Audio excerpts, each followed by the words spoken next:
Bonjour à tous et bienvenue dans le Mug Nowtech. Aujourd'hui, on va surtout pas parler de la reine d'Angleterre, on va parler bien sûr de tous les autres sujets tech. Nous sommes le vendredi 9 septembre 2022 et on démarre tout de suite.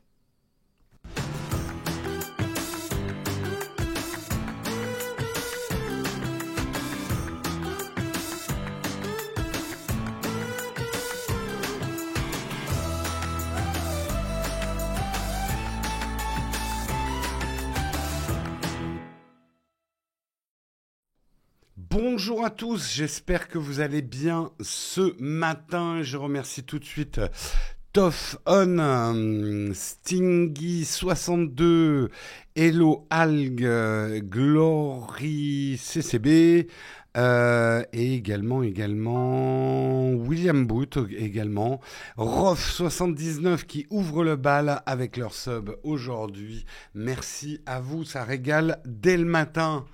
Est-ce que vous allez bien? C'est l'heure du mug, tout à fait. C'est quoi ce bronzage de ouf? C'est le bronzage breton, un bronzage méconnu et rare. Marion a fait un très bon mot en Bretagne. Les Bretons comprendront. Un jour breton, il fait beau, il fait mauvais, il fait beau, il fait mauvais, il fait beau, il fait mauvais. C'est très alternatif. Et nous étions en vélo, il faisait très beau, très chaud. On s'assied dans un café et là, trompe d'eau qui nous tombe dessus. Et Marion, elle fait « En fait, les parasols en Bretagne, c'est aussi des parapluies. » J'ai trouvé que c'était très bien vu. Il y aurait un mug à faire, les Bretons. Bonjour à tous les Bretons et tous les autres, bien sûr. Reposer, oui, un petit peu, pas complètement, mais ouais, hier j'étais un peu claqué, hein. Dormir 2 heures, présenter le mug derrière, c'était un petit peu dur. Euh, j'ai pu le constater cet été, ouais, on passe du ciré au t-shirt. Faut être équipé en Bretagne. La Bretagne, ça se mérite, hein, j'ai envie de dire. Oh, ça va, hein, je connais aussi le Pays Basque, hein, c'est pareil. Hein. Euh... C'est la fête aux Bretons ce matin. Début des vacances, direction Lisbonne. Bonnes vacances à toi, Pierre-Yves. Bonnes vacances à ceux qui partent. Bon courage à ceux qui sont revenus. Et je sais pas quoi dire à ceux qui sont pas partis, hein, et qui partent pas. Bon courage. Euh, c'est tôt ici. Ah, c'est tous les matins à 8 heures. Hein. Le mug appartient à ceux qui se lèvent tôt. C'est sûr. La Bretagne, le seul pays où il fait beau plusieurs fois par jour. Tout à fait. Tout à fait, tout à fait. Oui, la Normandie, c'est pareil. Nous, à Paris, on n'a pas ce problème, on voit pas le ciel. On est protégé par la pollution, donc on ne sait pas quel temps il fait, en fait. Tout à fait, tout à fait. Bon, sur ces caricatures régionales, hein, si on parlait un petit peu de quoi on va parler ce matin, hein, parce qu'on est là quand même pour parler de la tech, on va regarder ça ensemble. On va parler effectivement de la carte SIM qui disparaît de l'iPhone aux États-Unis. Est-ce qu'il va arriver la même chose en France? On va revenir un petit peu sur cette histoire que les iPhone 14 vont être différents aux États-Unis et en France et dans le reste du monde d'ailleurs. Nous parlerons également du premier Geekbench qui a été révélé pour l'A16 Bionic, le processeur qui va équiper l'iPhone 14 Pro. Les résultats sont décevants. Ah, surprise. Mais peut-être pas. Oh, j'ai envie d'écouter l'article. C'est bien, c'est fait pour. On va parler du The Event qui va avoir lieu ce week-end. Beaucoup d'entre vous savent ce que c'est, beaucoup d'entre vous vont le suivre, mais cet article s'adresse justement à ceux qui découvrent un peu le The Event. Et on va vous donner pas exactement le mode d'emploi, mais un petit peu où est-ce qu'il faut regarder le The Event ce week-end. Ça a déjà commencé, mais globalement à 18h ce soir, ça va être le vrai gros démarrage du The Event. Vous donner quelques conseils, ça sera l'occasion d'échanger sur cet événement. Nous reparlerons de Tim Cook. Tim Cook qui a donné une grosse interview qui est d'ailleurs regardable en ligne à la conférence Code 2022 de Vox Media. Et il a parlé justement pourquoi Apple ne doit pas régler les problèmes de SMS avec Android. On en avait parlé il y a quelques mois. Hein, Google qui voulait que Apple adopte la norme de messagerie RCS. Et Tim Cook, lui, il a une solution. Justement, on en parlera. On parlera également de porno, non, du blocage des sites porno, camouflé pour l'Arcom, que la justice enjoint à dialoguer avec les sites porno. Je vous expliquerai un petit peu ça. Nous aurons ensuite une tartine débat, on discutera ensemble des véhicules électriques, parce qu'il y a beaucoup de conneries qui sont dites actuellement autour des véhicules électriques avec la montée du prix de l'électricité. Est-ce que c'est vrai que la recharge d'une voiture électrique sera bientôt plus chère qu'une recharge en carburant? Le vrai du faux, on démêlera tout ça ensemble. Voilà en tout cas pour le programme du jour. J'espère qu'il vous va, j'en ai pas d'autres. Et on lance tout de suite le Kawa.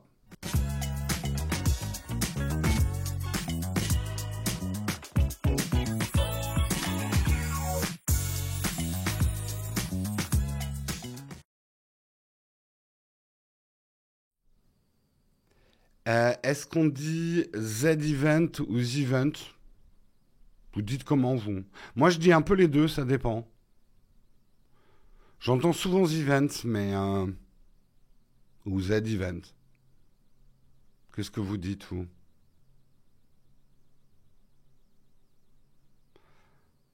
C'est Z-Event, hein, je pense, hein, surtout. Hein. Comment ils disent les Jones? Z-Event, ouais. Oui, oui. Oui. Bah, je suis un jeune, moi, hein. Vous le savez.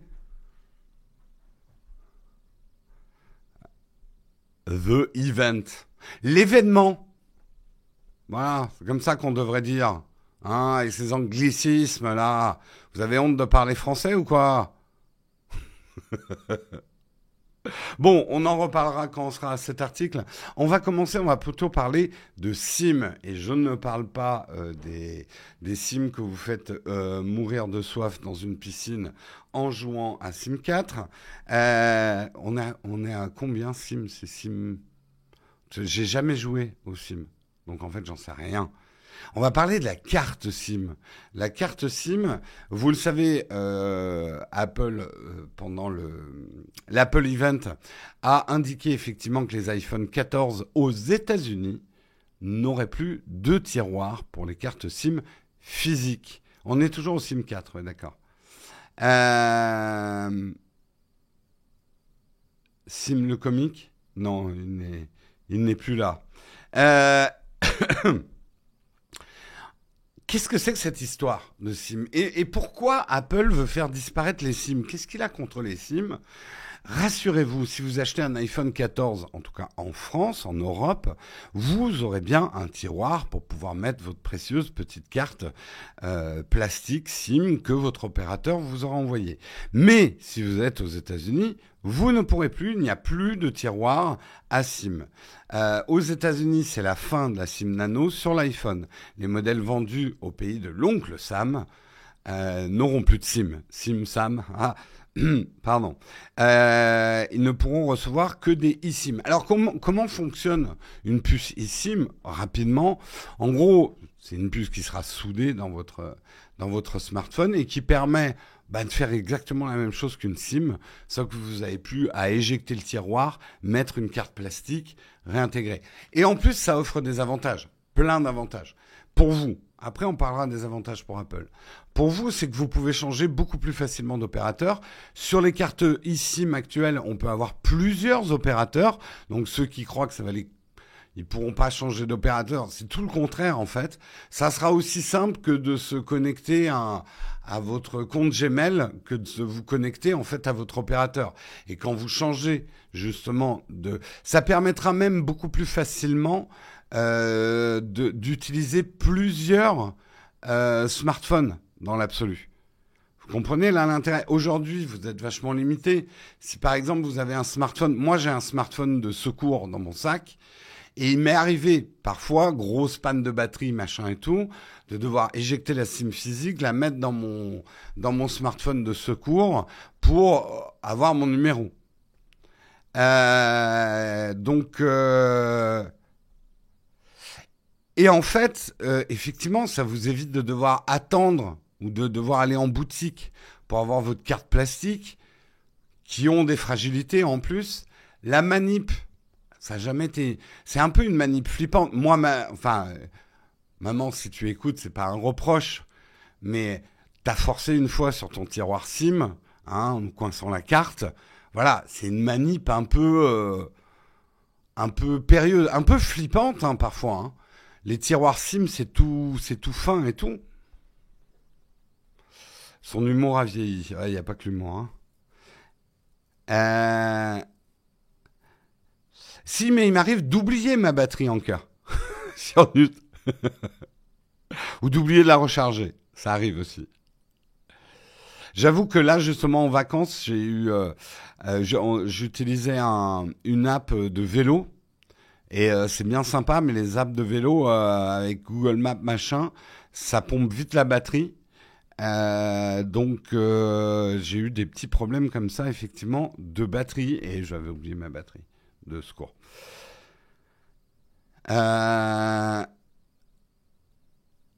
Faut enlever la coque, c'est tellement stressant. Ouais, ouais.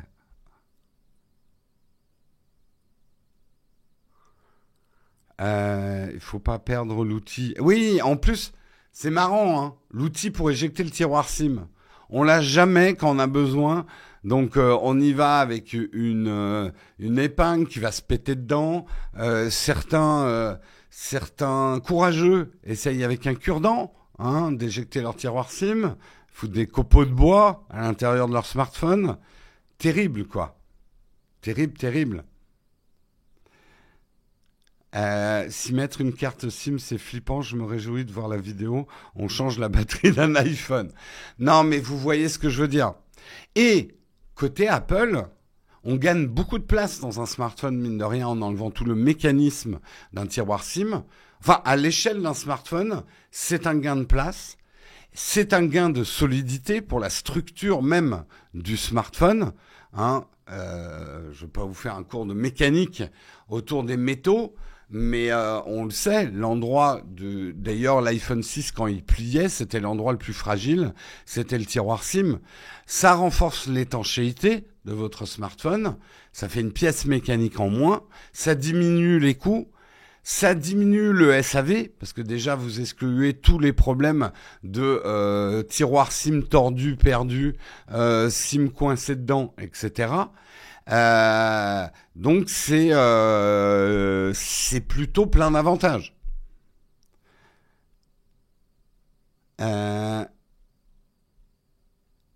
Apple a cessé d'inclure des cartes SIM physiques dans la boîte américaine. Proposait des packs avec forfait. Ouais. Donc, ça a que des avantages. Pourquoi on n'a pas ça en France? Les opérateurs font de la résistance. Parce que si vous y réfléchissez bien, la SIM physique, ça arrange qui? Ça ne nous arrange pas nous, ça arrange pas Apple, ça arrange les opérateurs.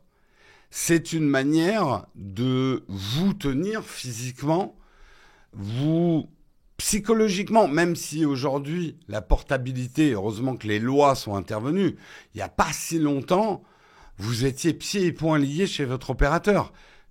Vous deviez changer de numéro pour aller chez un autre opérateur. Donc voilà, on était SFR ou Orange à vie.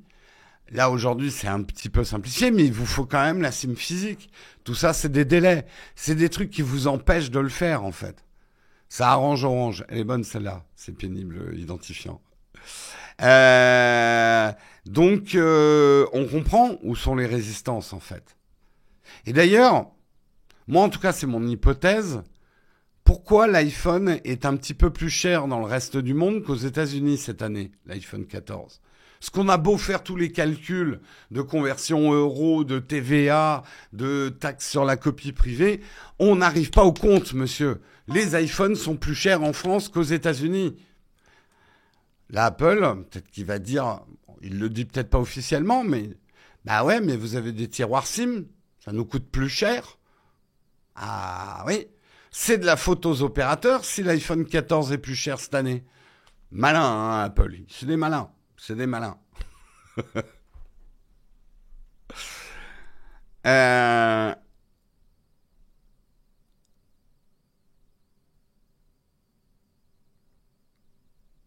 Ouais, mais même en faisant le calcul avec le taux de change, il y a un différentiel, hein, qui n'est pas le même d'ailleurs produit par produit, mais... Hmm. L'enjeu, c'est le coffre-fort de certificats présent dans la SIM. Et même, actuellement, par exemple, Qualcomm est en train de bosser sur des SoC qui vont intégrer l'eSIM dans le processeur. Donc, aujourd'hui, l'eSIM est une puce séparée sur la carte, donc ça prend de la place en composant. Mais dans le futur, ça sera carrément dans votre SoC, la eSIM. Donc, la carte SIM, c'est un truc de boomer, diront les jeunes, ouais. Bah, je pense qu'il y aura une génération qui saura même pas. Il y aura des vidéos où on montrera des minots une carte SIM en leur disant, tu sais ce que c'était ça? Ils seront là, non, c'est pas possible. Il fallait que tu mettes ça dans ton smartphone. Oh là là, vous avez dû souffrir. Hein. Complot des vendeurs de trombones, exactement. La carte SIM sera le Minitel des nouvelles générations. Le truc où on se dit, mais comment ça a pu exister un truc pareil? euh... Rappelle-toi les cartes téléphone. Je vais vous lire un peu. Qu'est-ce que vous dites d'intéressant? Du genre, c'est quoi un radiocassette? Oui, oui, bah c'est ça. Rappelle-toi les cartes téléphone que tu glissais dans un téléphone portable. Ouais.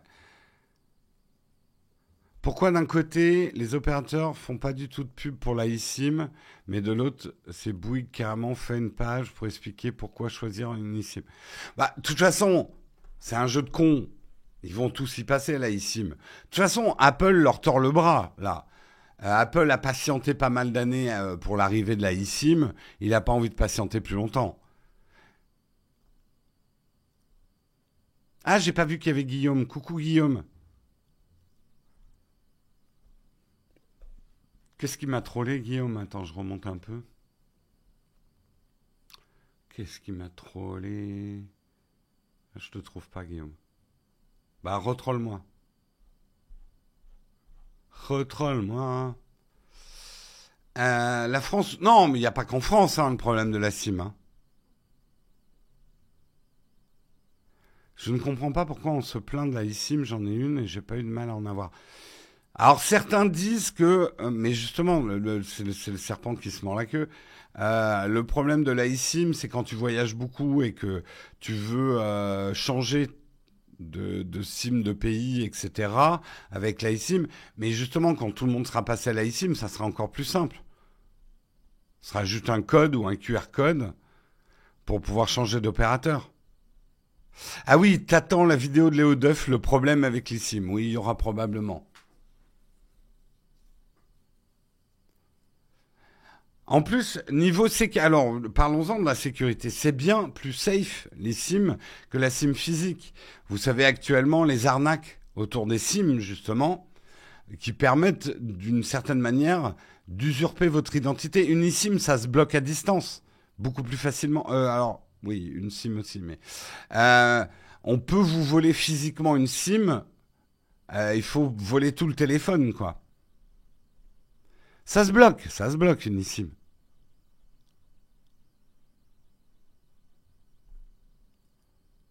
Euh, j'ai pas d'infos particulières, mais ils disent que la eSIM est beaucoup plus safe. Je peux pas vraiment rentrer dans les détails.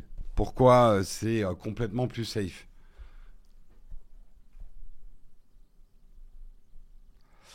Euh, Ah ouais, l'iPhone est moins cher au Japon cette année. Ben tu vois, il y a d'autres années, si mes souvenirs sont bons, c'est le Japon était le pays où l'iPhone était le plus cher. Comme quoi, hein, les prix.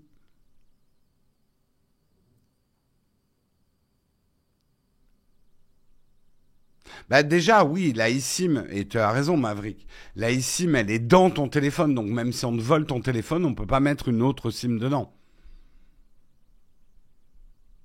Comment ils vont faire dans les films pour détruire la SIM? Ils pèteront le smartphone. Ils feront comme dans le flambeau. T'es obligé d'avoir le Wi-Fi pour activer. Non, Non, la eSIM peut s'activer justement à travers le réseau cellulaire, ouais.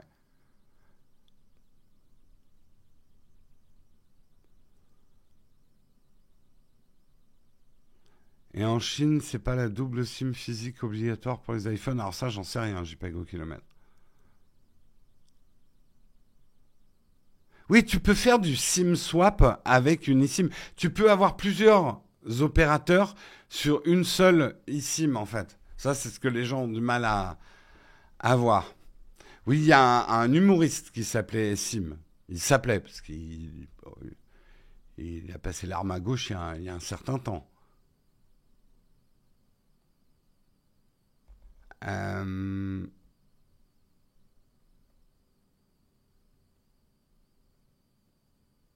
il paraît qu'en Chine. Ah oui, non, c'est en Inde que l'iPhone est le plus cher, je crois. Je crois que Turquie, Inde, c'est là où ils sont les plus chers. Mais ça dépend des années, en fait. Mais j'en reparlerai du prix. Je suis en train d'écrire une vidéo sur. Je sais pas quand on va la tourner. Elle est plus compliquée que je pensais, mais je suis en train d'écrire une vidéo sur les prix Apple. Pourquoi Apple est si cher, en fait. Vous voyez, je vous tease, je fais du Guillaume, là.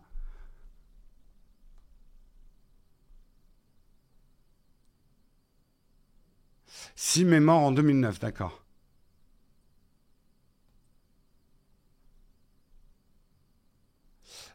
Pour utiliser une Apple Watch en cellulaire, on est obligé d'avoir. Bah, de toute façon, l'Apple Watch, c'est de l'eSIM, oui. Ouais. Tout à fait. Tu n'as pas de tiroir dans une Apple Watch. Tu mets pas une nano micro SIM avec un microscope.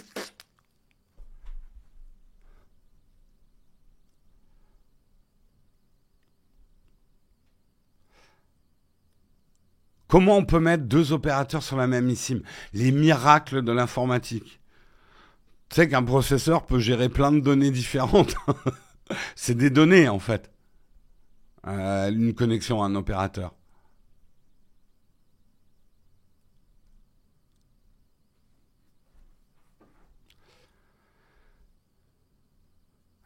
Dans ce cas, les constructeurs pourraient intégrer une SIM propriétaire pour récupérer les datas. Dans ce cas, comment contrôler les datas envoyées? PIMS, qu'est-ce qui empêche, dans ta théorie, pourquoi les constructeurs mettraient pas un truc pour prendre les datas actuelles des SIM physiques? C'est exactement la même chose, en fait.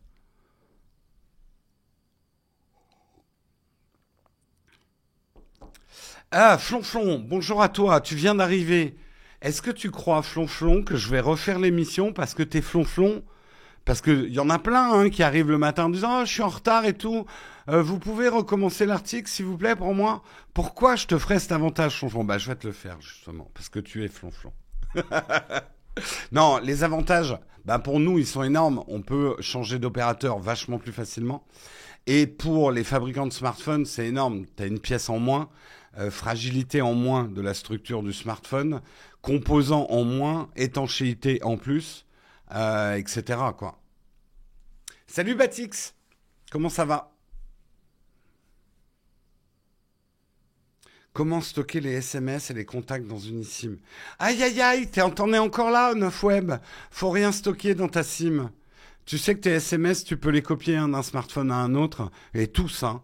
Faut plus les stocker dans sa SIM. Et tes contacts, synchronise-les par un truc cloud, les mets pas dans ta SIM. Enfin, moi, je le fais plus depuis longtemps, ça.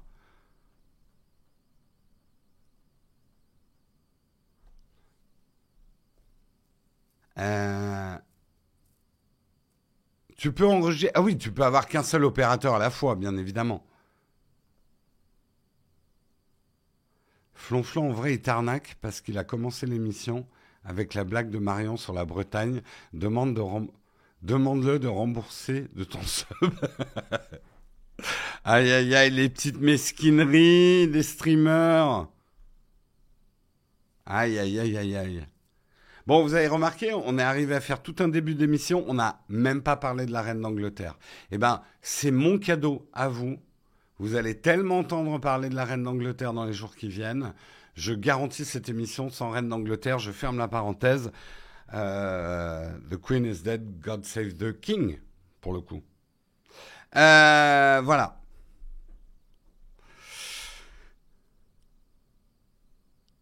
Aïe, aïe, aïe, aïe, aïe. Ah oui, c'est sûr que pour le prince Charles, la retraite à 60 ans, ça va pas être le cas. Allez, on va passer à l'article suivant. On va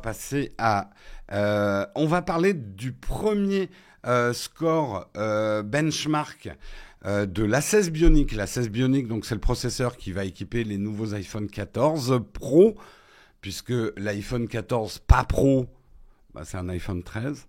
Non, j'ai pas le droit de dire ça, ça va être mon titre. Bon, en tout cas, l'iPhone 14, pas Pro, c'est un A15 Bionic, un peu gonflé, mais... Par contre, si vous achetez le Pro, vous avez l'A16 Bionic. Donc là, vous dites, waouh. Vous avez remarqué que pendant l'Apple Event, ils n'ont pas trop fait leur virgule, waouh, nous sommes 2 fois plus puissants et tout. Ben, c'est peut-être à raison, puisque les premiers benchmarks tombent, et en fait, les résultats sont très proches de ce qu'on avait avec le A15 Bionic, puisqu'on obtient avec Geekbench 5 un score monocœur de 1879 points et 4664 points lorsque l'ensemble de la puce est sollicité. Ces résultats peuvent sembler un brin décevants, au point d'espérer qu'ils sont erronés, surtout pour le multicore, le single core ayant tout de même un petit peu progressé. Par rapport à la 15 Bionic des iPhone 13 Pro avec 5 cœurs GPU contre 4 pour les iPhone 13. Qui affichait des scores de 1718. Ah ouais, putain, oui, il n'y avait pas beaucoup de différence. De 1718 pour le single core et de 4632 pour le multicore. Un petit peu décevant. Mais peut-être qu'Apple a travaillé en fait sur autre chose. Apple a plutôt travaillé, puisque c'est la première puce qui est gravée en 4 nanomètres, alors que le A15 Bionic est en 5 nanomètres. Apple a surtout travaillé sur les problèmes de chauffe et de consommation d'énergie. Donc, il est possible, pour le coup, que la 16 Bionic soit dans une catégorie de performance très proche, effectivement, de la 15, mais en consommant moins. Et surtout en chauffant moins. J'ai vu pas mal de gens, même dans mon entourage, notamment avec les canicules cet été, me dire qu'ils avaient eu des problèmes de chauffe avec leur iPhone, des iPhones très récents. Moi, j'ai eu une alerte de chauffe. Alors, j'étais en pleine recharge de batterie, et c'est vrai qu'il n'était pas en plein soleil, parce que ça, je suis quand même pas con. Je ne mets jamais mon smartphone en plein soleil quand je peux l'éviter. Mais il était quand même, voilà, il n'était pas dans ma poche ou dans un endroit complètement protégé. J'ai eu une alerte chauffe, ouais. Et j'avais justement ma batterie Anker, et c'est vrai que la recharge par AirPlay, bah, chauffe. Puisque vous le savez, il y a friction. Parce que la recharge, c'est des petits bonhommes qui viennent frotter des atomes, comme ça. Voilà, comme ça. Et ça recharge. L'énergie de leurs petits muscles, en fait, recharge votre smartphone. Vous le savez. Donc ça chauffe, forcément. Comme une salle de sport, en fait. Et c'est pour ça que parfois, vous avez un peu une odeur de transpiration quand vous rechargez votre smartphone. Ah non, non, petit comment comme des hobbits. Non, non, non, c'est beaucoup plus petit. C'est plus petit que des punaises de lit, les chargeurs. Les hommes chargeurs. Je sais pas ce qu'il y avait dans mon café ce matin. Hein.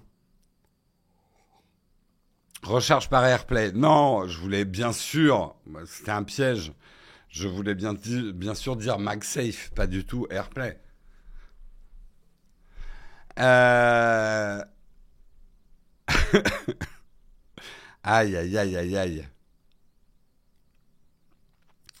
Tu as profité du soleil des vacances pour mettre à l'épreuve tous les accessoires Peak Design? Non, pas tous, mais alors par contre, je peux vous dire que l'accroche on a fait énormément de vélo en Bretagne tous les jours, et j'ai utilisé le truc Peak Design pour accrocher son smartphone. C'est une dinguerie ce truc. Il est hyper bien foutu. J'ai presque envie de faire une vidéo dédiée qui fera 2 vues sur pourquoi cet accessoire Peak Design est une révolution. Euh... L'avantage d'une chaîne tech, c'est qu'on a des explications pointues. Nous sommes des scientifiques, hein, quelque part. Hein. Nous sommes des journalistes scientifiques sur cette chaîne, vous le savez. Non, j'ai pas du tout utilisé de tripode. J'avais amené un appareil photo dédié, je l'ai utilisé une journée. J'ai tout fait au smartphone. Bon, vous me poserez des questions à la fin, là. Qu'est-ce que vous me faites partir dans les graviers? C'est pas bien, ça. Du coup, punition, on va passer à l'article suivant. C'est quoi l'article suivant? Bah, c'est le The Event. C'est le The Event. Et cet article, justement, va être un petit peu un how-to. Comment faire? Parce que le The Event, nous, ça fait quelques années qu'on en parle. C'est quand même un événement, je crois que ça a 6 ans. Le The Event, c'est un événement caritatif sur Twitch, organisé par Zerator. Et sans être mauvaise langue, ça clique. Son sérail. Non, je dis ça, c'est vrai que il cherche quand même à inviter des nouvelles personnes. En fait, je fais juste mon jaloux parce que je suis pas invité, c'est juste ça. Non, il invite des nouvelles personnes, mais c'est vrai que c'est un petit peu la génération des streams. Le Z-Event, pour moi, c'est le cœur du Z-Event, c'est la génération Zerator. Ils se connaissent beaucoup entre eux et ils sont très talentueux, hein, mais c'est vrai qu'on voit pas mal les mêmes têtes. C'est la 7e édition, effectivement, du The Event. Jérôme est le Jean Alési de la tech qui va facilement dans les graviers. Tu m'étonnes. C'est la 6e édition organisée du 8 au 11 septembre. On pourra se dire qu'il n'y a plus rien à expliquer. Pourtant, des internautes ne sont pas toujours bien au fait de cet événement. Comment ça se passe, le The Event? Comment suivre le The Event? On va faire, en tout cas, c'est Numérama qui nous fait un petit guide de survie. Donc, quand on dit du 8 au 11 septembre, en fait, ça a déjà effectivement commencé. Il y a eu un petit concert hier, je crois. À partir de 19h30, j'ai pas pu le suivre, je sais pas s'il était bien, mais ça va surtout commencer ce soir à 18h. L'événement sera ensuite non-stop jusqu'au 11 septembre. C'est 50 heures de direct, donc si vous avez le courage, vous pouvez tout suivre. 50 heures de direct qui sera multidiffusé. Et c'est vrai que si vous n'êtes pas familier de Twitch, c'est ça qui demande un petit peu d'explication. Merci Samuel d'avoir mis le lien parce que justement il y a pas mal de liens dans cet article.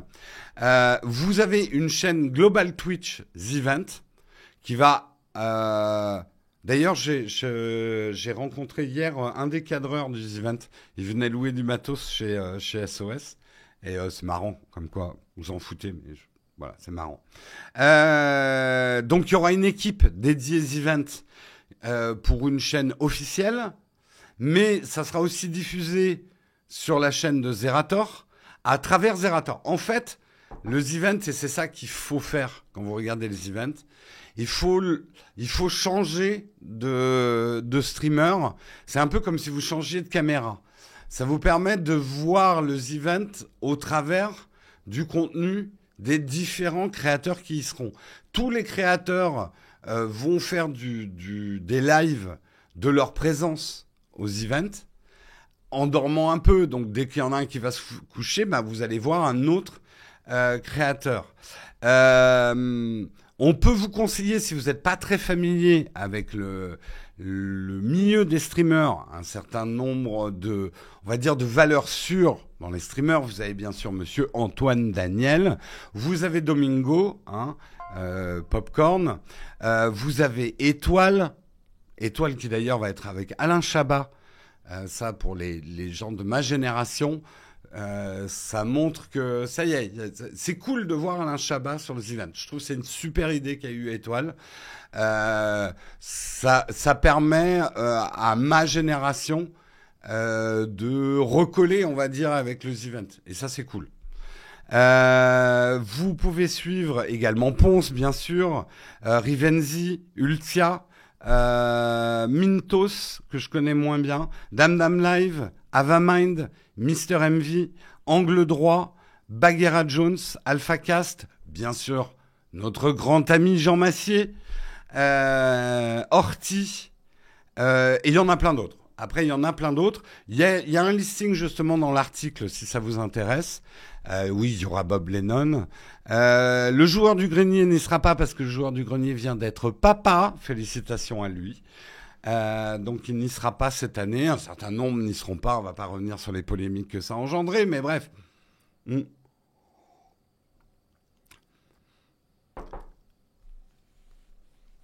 Oui, oui, monsieur papa. On va pas revenir sur les histoires d'Inox Tags, etc. Tout sauf le Massier. Non, moi, bien sûr, j'aurais. Samuel Etienne va y être, je crois. Est-ce que lui-même va se... Je sais pas pour Samuel Etienne. Est-ce qu'il y en a qui sont au courant pour Samuel? Tonton, ouais, cool. Bah, tonton, je l'ai croisé, on s'est pas salué à la TwitchCon. J'aurais dû le saluer parce que c'est vrai que lui aussi fait partie, on va dire, de la famille des matinaux. Il est là tous les matins. Non, il y sera pas, d'accord, cette année. Samuel Etienne.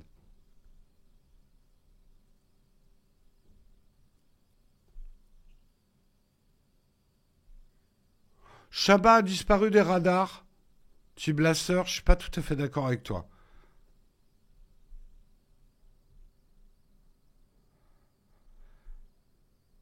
Papy Sam, vous êtes méchant hein, quand même. Euh, c'est une des raisons de la présence de Chabat, d'accord. Chabat remplace Étienne. Oui, c'est le quota de vieux, c'est ça que vous êtes en train de dire? Ah, pourquoi ils m'ont pas invité moi alors?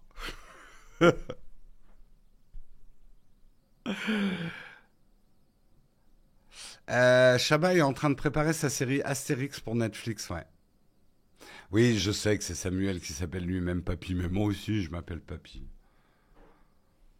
toute façon, moi j'étais papy à 25 ans, j'avais des cheveux blancs à 25 ans. Mes cheveux ont un petit peu, mais globalement, j'avais déjà des cheveux blancs à 25 ans, moi. Donc j'ai eu le temps de m'entraîner et de papy. Voilà, on est le quota vermeil. Samuel et Chabat. Chabat, il est quand même. Chabat, il a passé la soixantaine, hein, si je ne m'abuse. Chabat, il a quel âge? Quel âge a Alain Chabat? 63 ans. Euh, Merci Pigaf. Tiens, d'ailleurs, je vais en profiter pour faire des remerciements. Merci Pigaf pour tes 24 mois d'abonnement. C'est plus de l'amour, c'est de la rage. Merci Spitfire M 2K également. Merci Yota Tech. Merci Harry Potter 2WTFA. Merci Freddy Ravage. Merci Rof79. Je crois que je vous ai déjà remercié la première équipe. Vous n'avez pas réussi à faire démarrer le train de la hype. Je suis déçu quand même. Hein. Bon, on l'a démarré tous les matins cette semaine et le vendredi, non. On va pas arriver à faire démarrer le train de la hype. Comment ça, l'alcool, c'est pas cool? Désolé, je regarde trop TikTok en ce moment. Et le flambeau. Merci Fidel Castor également. Alain Chabat aura 64 ans en novembre. Eh bien, un bon anniversaire en anticipation. Comment on fait pour démarrer le train de la hype? Il faut mettre du charbon. Et le charbon, c'est des subs ou des primes. En plus, on est en September, les gars. Les subs sont moins chers. Moi, je ne comprends pas. Je suis déçu. Je suis déçu, déçu, déçu. Et si on passait à l'article suivant, me direz-vous? Pas très... Hein, comment... Ah, oui, ça j'ai déjà lu. En plus, je suis sûr qu'il est pas très loin, hein, le train de la hype. Hein. Transition opéra... Non, on n'en est pas encore à ça. Donc, le event, si vous avez du temps ce week-end, je vous conseille vraiment de regarder. C'est des grands moments de rire. C'est très sympa. C'est une ambiance Twitch. Le event, c'est quelque chose qui vous fera aimer Twitch si vous avez des résistances, qui vous fera découvrir l'univers Twitch. Après, vous pouvez avoir des récaps, mais ça a une saveur particulière de regarder ça en live. Twitch, en fait, c'est la différence entre un rôti chaud et un rôti froid. Ou, pour ceux qui ne mangent pas de viande, d'un truc chaud ou d'un truc froid. Manger chaud, un live, c'est d'autres saveurs. Après, c'est bon, hein, le rôti froid aussi, hein, mais... Le concert d'hier t'a bluffé, tu t'y attendais pas. J'ai pas du tout vu le concert, c'était bien alors. Merci Doc Lebit qui offre un abonnement. Merci à toi, merci Pims88 pour ton Prime 10e mois d'abonnement. Merci, merci. C'était qui dans le concert? Il devait y avoir Little Big Well, mais comme l'année dernière, mais il y avait qui dans le concert? Je suis full gravier hein, là. Hein. Très très bien le concert, cool, cool. Très cool.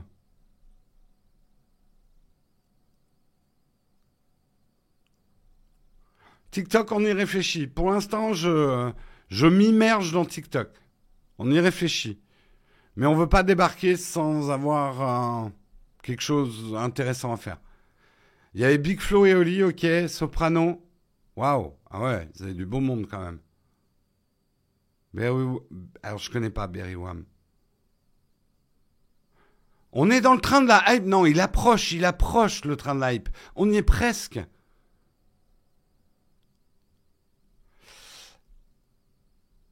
French Fuse. Champion du monde de beatbox. D'accord, ok. Merci Mathieu également pour ton prime. Merci beaucoup. Ok, allez, on passe à l'article suivant. On va parler de Tim Cook. Tim le cuisinier. C'est un petit farceur, ce Tim Cook. Tim Cook était invité à The Verge, à la conférence Code 2022, que je vous conseille de regarder. Il y avait Johnny Ive aussi, qui était invité. Donc, ils ont parlé de plein de choses et tout, de recettes de chipolata. Non, je déconne. Mais surtout, il a été titillé par le journaliste de Vox Media sur cette histoire de RCS, de messagerie RCS. Vous savez, les fameuses bulles vertes, les bulles bleues. Hein, quand vous avez un iPhone et que vous envoyez un message, sauf si vous avez désactivé le truc, mais quand vous envoyez un message à quelqu'un d'autre qui a un iPhone et qui utilise iMessage, la bulle paraît bleue. Donc, vous reconnaissez que c'est quelqu'un de bien, qui a un iPhone. Et il y a des fonctionnalités qui vont avec ces bulles bleues, puisque c'est un autre système que les SMS. Par contre, quand vous envoyez un message à quelqu'un qui, pauvre de lui, pauvre égaré, est sur le système Android, c'est des bulles vertes. Et il y a... Alors, le phénomène est surtout fort aux États-Unis. Il y a presque un espèce de snobisme, effectivement, autour de ces bulles bleues et de ces bulles vertes. Mais surtout, techniquement, ça fait qu'il y a des choses qui passent pas bien, notamment les vidéos. C'est pas les mêmes normes. Google a fait tout un plaidoyer en disant... Oh, Apple, il est méchant, ils veulent pas la norme RCS, que nous on essaye, que tout le monde y parle ensemble et tout. Tim Cook a répondu. Il a fait, ben non, on va pas se mettre à la norme RCS. Nous, ça serait carrément nous tirer une balle dans le pied. Des gens achètent des... Il a été assez cash, hein. Des gens achètent des iPhones juste pour avoir iMessage et des bulles bleues. On va pas passer à la bulle verte. Et la journaliste a insisté, a fait oui, mais ma pauvre maman, elle a presque montré la photo de sa maman, ma pauvre maman n'arrive pas à m'envoyer des vidéos parce qu'elle, elle est sur Android et moi je suis sur iPhone. Et là, Tim Cook, il s'est pas démonté, il dit, bah vous devriez acheter un iPhone à votre maman. J'adore ce cynisme. Mais en vrai, même si on peut trouver ça extrêmement cynique, qu'est-ce que vous voulez qu'il réponde d'autre? Apple n'est pas là pour les affaires de Google, parce que Google, avec leur discours, oui, nous on veut que le monde entier se tienne par la main et parle d'un même RCS et qu'on puisse s'entendre. Eh oh, Google, la ramène pas trop. Hein? On se calme.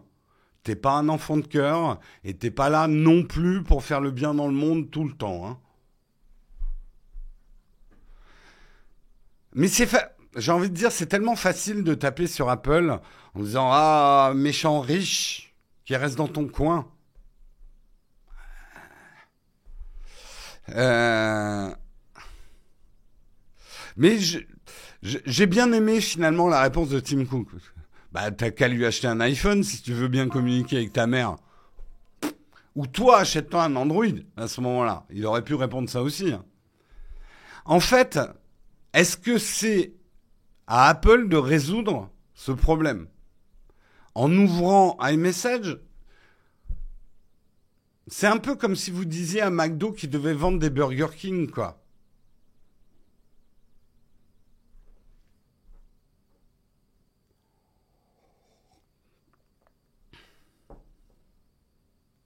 Pas hyper classe la réponse tout de même. C'est quand même plus classe que la réponse des chars à voile.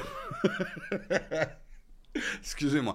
Je n'arrive pas à arrêter de rire dans ma tête, même si c'est pas drôle du tout, sur cette histoire de chars à voile. Euh, Si, je trouve qu'il y a une certaine classe, parce qu'il a dit en plus, mais vous devriez acheter un iPhone à votre pauvre maman. Elle essayait vraiment de faire ma pauvre maman qui peut pas recevoir les vidéos, on a du mal à communiquer. Oui, elle est cynique, sa réponse. Mais qu'est-ce que vous voulez qu'il réponde d'autre en fait? Bon, si vous savez pas ce que je veux évoquer, cherchez char à voile, football, Qatar, énergie, vous trouverez.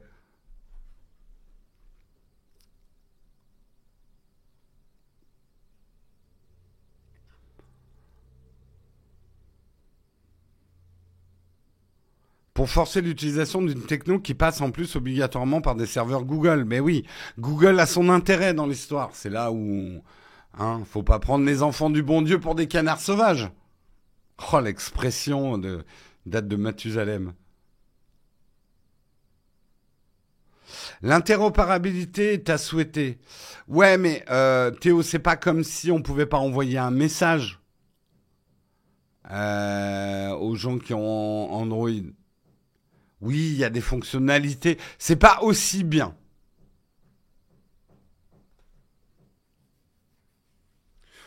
Je suis pas sûr qu'il faut être boomer pour apprécier Audiard, hein, Harry Potter. Je connais des gens, génération Z et tout, qui ont une admiration pour Audiard. En plus, Audiard, il est plus vieux qu'un boomer. Enfin, c'est plus vieux que les boomers, je crois, hein.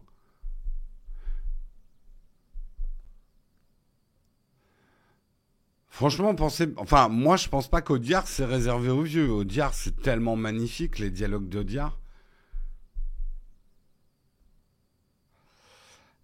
Euh, Oui, elle a qu'à utiliser WhatsApp, hein, la vieille.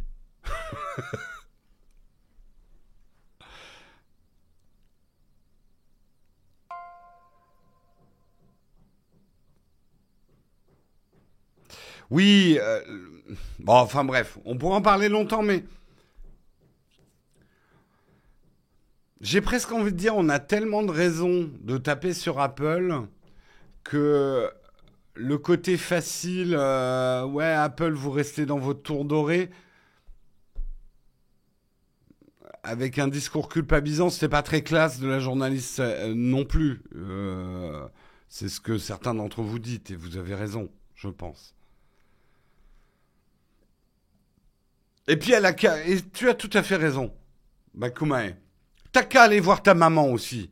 Ouais, pas lui envoyer des vidéos, hein. Autrefois, hein, quand on avait des calèches, on t'envoyait pas des SMS, hein. Et au moins on avait un vrai contact physique. On mettait 3 jours pour aller voir sa mère sur des routes avec plein de brigands. C'était mieux avant.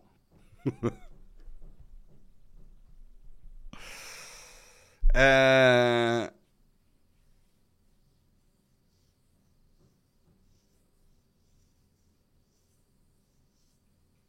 Bah, c'est pas que c'est toujours méchant Apple, mais Apple, c'est la cible idéale. Mais ce que les gens s'aperçoivent pas, et c'est ce que je vais dire dans ma vidéo, plus on critique Apple, plus notamment il y a des tweets Apple c'est trop cher, plus vous nourrissez le marketing d'Apple. Parce que c'est exactement ce que Apple veut qu'on pense de lui. Et en fait, vous êtes le plan de communication d'Apple, les Apple haters. Et de plus en plus, en fait.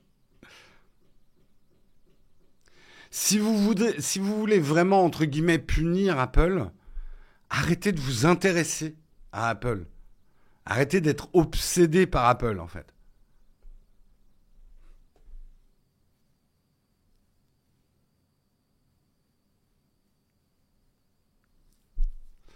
Bref, Apple, c'est pas assez cher. Calèche, véhicule de droite. L'interview, vous le trouverez sur The Verge, puisque c'est une émission de Vox Media. Donc cherchez, si vous voulez retrouver le replay de cette interview, la conférence Code 2022.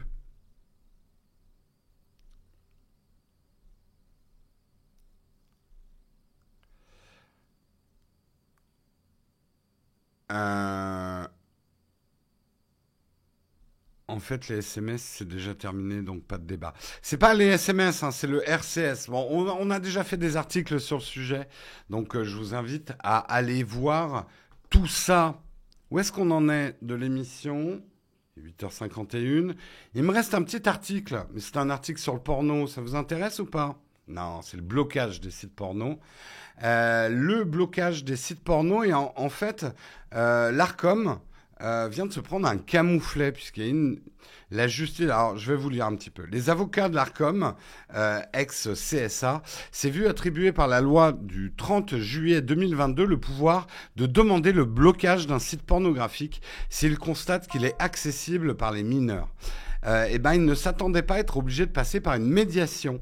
La justice a enjoint jeudi l'ARCOM, autorité de régulation des médias, de rencontrer un médiateur pour renouer le dialogue avec les sites pornographiques afin de trouver un moyen d'empêcher leur accès aux mineurs. La médiation est une chance supplémentaire offerte aux parties, etc. La décision est un camouflet pour l'ARCOM qui s'est vu attribuer par la loi donc, du 30 juillet 2020 le pouvoir de demander le blocage d'un site pornographique s'il constate qu'il est accessible par des mineurs. Depuis cette loi, une simple déclaration de majorité ne suffit plus et les sites sont tenus de vérifier l'âge de leurs visiteurs. Même si l'ARCOM n'est pas opposé par principe au dialogue, il ne lui apparaît pas opportun, dans le cadre d'une médiation, d'élaborer conjointement une norme avec les éditeurs de sites pornographiques qu'elle vient par ailleurs chargée de réguler et de contrôler, a déclaré l'avocate du gendarme français de l'audiovisuel. En gros, ce que dit l'ARCOM, c'est que cette décision de justice, c'est un petit peu comme s'il devait y avoir un dialogue entre un policier qui dresse une contravention et un automobiliste. Alors, monsieur, nous constatons que vous êtes mal garé. Je vous ai attendu quand même que vous reveniez de votre course. Il faudrait qu'on en discute. Vous êtes mal garé. Là, il y a un problème quand même. Alors, bon, moi, là, j'ai commencé à pré-remplir mon amende. Mais la loi m'oblige quand même à dialoguer avec vous pour que nous trouvions un terrain d'entente autour de cette amende. Voilà un petit peu comment, je caricature, mais comment l'ARCOM voit cette décision de justice. Vous voulez qu'on dialogue avec des sites porno qui font tout pour contourner, bien évidemment, les sites porno, les X-Hamster, X-Hamster. Je fais la même chose qu'à la télé. Si vous n'avez pas vu, il y a une journaliste ou un journaliste, en évoquant cet article, il a fait exprès de mal prononcer. Je suis sûr qu'il a fait exprès. Pornhub, je connais pas. Désolé, Pornhub. Mais non, c'est Pornhub, donc il a été corrigé. Je trouvais que c'était grandiose. Genre, tu connais pas Pornhub ? Genre. Jamais entendu parler. Tu kiffes. X-Hamster. J'avoue que tu kiffes, je connais pas. X-Hamster, je connais. X-Vidéo, je connais. XNXX, je connais pas. Pornhub, bien sûr, je connais. Je suis tout blanc. Mon troisième écran est dessus, là, en ce moment. Cornhub, pour les épis de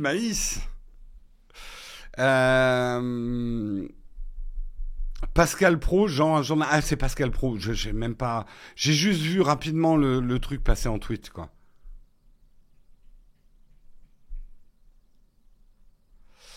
Euh, Jérôme est très connaisseur, je trouve, c'est louche. Mais bien sûr, je connais les sites porno. Puis je veux pas me cacher derrière mon petit doigt. Peut-être pas une expression hyper bien choisie dans le contexte, mais. Pourquoi seuls les sites porno seraient visés et pas les sites de paris sportifs? Claricule, c'est pas le même problème. Je suis quelque part d'accord avec toi, mais c'est pas le même problème. J'ai absolument rien contre les sites porno et la pornographie en général.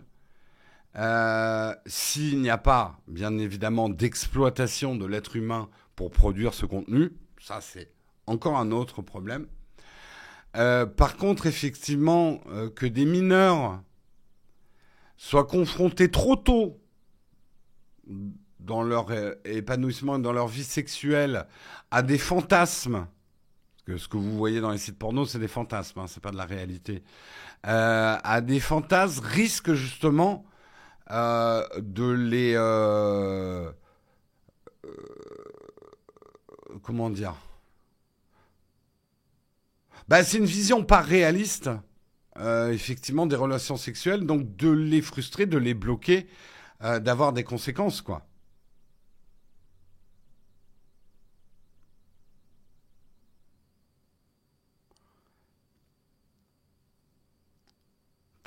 Les jeunes avec la cigarette et l'alcool de plus en plus tôt. Oui, non mais attendez, personne n'est naïf. On sait très bien. Attendez, je fais partie de la génération qui regardait les films porno sur Canal+ avec une passoire pour essayer d'enlever le brouillage. On trouve toujours le moyen, surtout quand on est un jeune garçon, de mettre la main sur du porno quand on est mineur. Alors, on va pas se faire d'illusions du tout. Mais c'est pas une raison non plus pour faciliter l'accès à un clic du porno, quoi.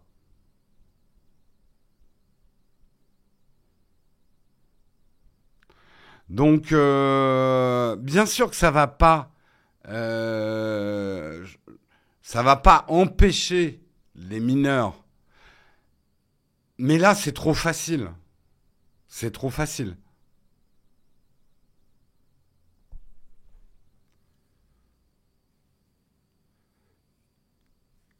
Ah là là, et il y en a, franchement, vous avez quel âge dans vos commentaires?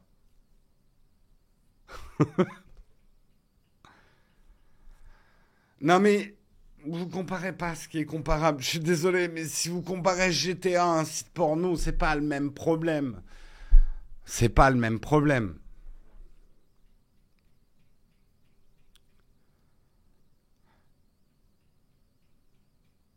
Non mais, Twisted Heart, c'est pas la même chose de voir une couverture de magazine porno et d'avoir... Vous êtes déjà allé sur Xhamster ou Pornhub et tout ça? Vous avez accès à tous les fantasmes du monde, même les plus tordus et les plus particuliers. C'est des heures et des heures. Moi, parce que bah, je suis adulte, etc., il y a des fantasmes que je n'ai pas envie de voir du tout. J'ai des filtres, entre guillemets.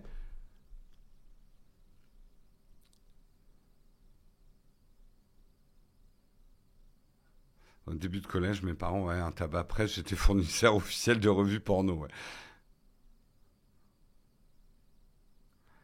Non mais alors, Emic Sam, je me permets de te poser une question. Tu dis quid du contrôle parental, je trouve que les... Attendez, on va se mettre un peu en discussion. Yep. Je trouve que les parents, le contrôle parental... Est-ce que tu as des enfants? C'est une question pas du tout agressive, mais est-ce que tu as des enfants? Emic Sam. Parce que de croire que les parents contrôlent leurs enfants, ça me fait dire que t'as pas d'enfant. Voilà. Et je pense que les parents, là, qui sont en train d'écouter, ils sont morts de rire. Genre, les adultes contrôlent les enfants, ouais. Tu vas prendre cher, Emic Sam. euh, Tu vois, de dire que les parents contrôlent leurs enfants, c'est comme si tu disais que le chat était un animal domestiqué. Les gens qui ont des chats vont te rire au nez. Il suffit de mettre tes enfants dans la cave sans Internet. Ouais, mais il faut leur enlever les ongles aussi, hein, ils risquent de creuser. Hein. C'est horrible ce que je dis.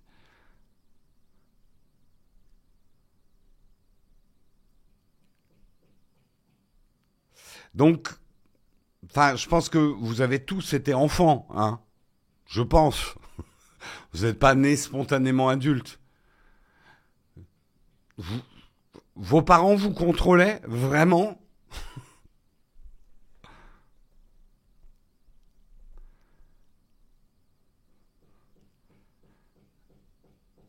L'humain est l'animal domestique du chat. Oui, c'est déjà une meilleure définition, effectivement.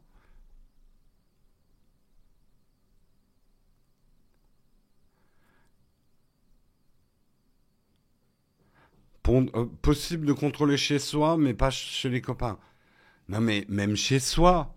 Enfin, j'espère que ma mère n'écoute plus. Mais moi, la collection de magazines porno planqués dans ma chambre, si je crois, elle en avait trouvé une fois. Je me suis fait engueuler d'ailleurs. Enfin, voilà. Ils voient pas les.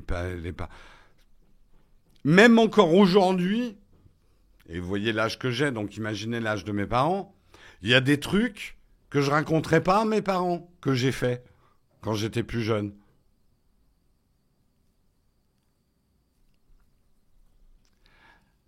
Si seulement Parcoursup était aussi accessible que les sites porno. C'est pas mal comme réflexion. Un peu tendance boomer comme réflexion, mais pas mal. Alors moi, le truc du catalogue de la Redoute, j'ai pas trop connu. Hein. C'est une rêve pour certains, mais moi pas trop. Hein. Moi, j'avais direct des pornes. Hein. Je peux vous raconter à vous, bien sûr. Bah, je fais une économie de psy hein, avec vous hein, en même temps. Non, alors, moi, je me suis pas fait engueuler, mais c'est vrai, ça a été. Ma mère m'a fait réfléchir sur l'image de la femme dans le porno.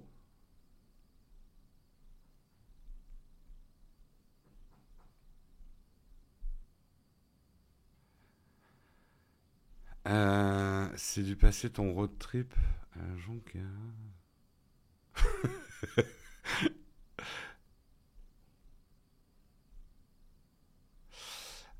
J'ai eu le catalogue jusqu'à ce que j'ose me pointer au buraliste pour en acheter du vrai. Bah, nous, on avait, comme quelqu'un l'a raconté tout à l'heure, on avait un pote on avait des moyens, sans les acheter, d'avoir des magazines porno, ouais. Et puis, ben, très tôt, nous, on avait quand même les VHS hein, qui tournaient. Hein. On n'avait pas Internet, mais les cassettes, ça tournait dans les cours d'école. Hein.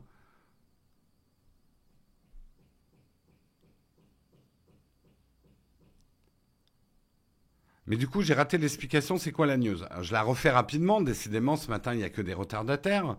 Euh, c'est l'ARCOM qui a été autorisé effectivement à bloquer des sites porno, mais maintenant, une décision de justice leur dit, avant de les bloquer, il faut dialoguer avec les sites porno.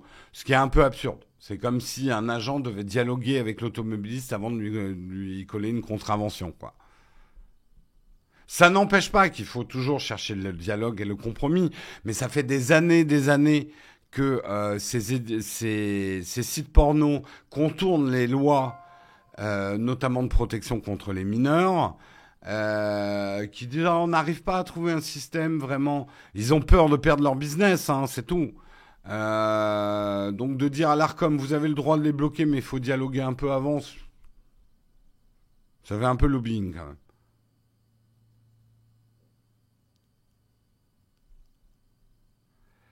Euh,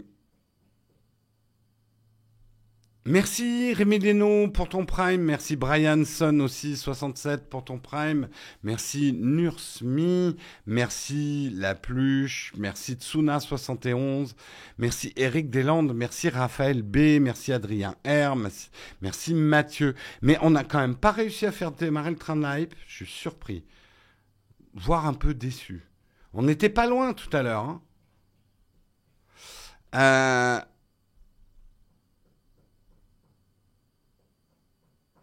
La pornographie est une industrie tellement énorme, ils auront toujours le dernier mot. Ça se discute quand même. Ça se discute. Merci Originally Strange qui a offert 3 abonnements. Merci beaucoup.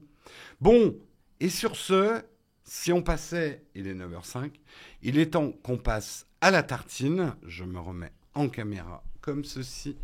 On va passer à la tartine, mais avant, je ne peux que vous inciter effectivement à se B. Nous relançons notre fameuse opération Pique de l'argent à Bezos pour le donner à Nowtech, parce que l'argent, hein, Bezos, il en a plein, nous on en a peu, et on en a besoin. Alors comment, vous allez me dire, je peux voler de l'argent à Bezos pour te le donner, Jérôme, cet argent? Eh bien, c'est bien simple. Beaucoup d'entre vous, et notamment avec les anneaux de pouvoir, le Seigneur des Anneaux sur Prime, ont un abonnement Prime. Merci à CIP Digital qui accompagne mon dialogue. Il a offert 30 abonnements déjà et ce matin, il offre 10 abonnements à la chaîne. Un grand merci à toi. Grand merci à CIP Digital. Si vous avez un Prime, Amazon Prime, sachez que vous pouvez dire à Amazon, OK, Bezos, je te donne mon Prime pour avoir accès, livraison gratuite, à Prime Vidéo et tout, mais j'ai envie de soutenir un créateur, un streamer sur Twitch. Eh bien, c'est très facile à faire. Il faut aller sur un navigateur.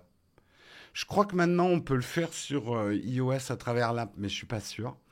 Et tu fais t'abonner à Nowtech. Il y a un bouton s'abonner. Et là, normalement, tu vas trouver une case. Si tu as un compte Prime, il faut que tu aies associé ton compte Prime à ton compte Twitch. Tu as une case qui dit « Utiliser mon Prime pour soutenir ce créateur ». Alors, il faut penser à revenir le faire tous les mois. Mais comme ça, tu peux soutenir la chaîne et ça te coûte, ton Prime ne te coûte pas plus cher. Donc, c'est comme ça que tu prends de l'argent dans la poche de Bezos et que tu viens le mettre dans notre poche. Ce qui nous aide, nous, on le dit, l'argent des contributeurs, les Prime, les subs, les Patreon, tous ceux qui contribuent à la chaîne, ce n'est de l'argent qu'on utilise exclusivement que pour payer les gens qui travaillent pour la chaîne. Ça n'est utilisé que pour les salaires. Moi, je ne me paye pas avec l'argent des contributeurs. Le matériel n'est pas payé avec l'argent des contributeurs. Le loyer n'est pas payé avec l'argent des contributeurs. Tous nos autres frais sont payés par des sponsors de la pub. Par contre, une partie des salaires, parce qu'on n'arrive pas non plus à faire tous les salaires avec les contributeurs, on aimerait bien, mais on en est loin. Mais en tout cas, l'argent des contributeurs est exclusivement réservé à payer la ressource humaine, comme on dit, dans l'entreprise. Donc, c'est important que je vous dise où va votre argent, où va vos contributions. Nous sommes dans le train de la hype niveau 5. C'est magnifique.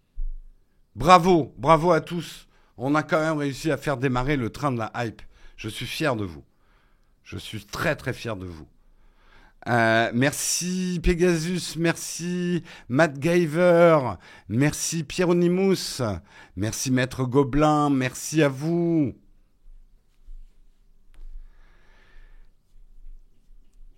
L'image que tu m'as envoyée sur le Discord, tu me demandes des trucs là? Attends.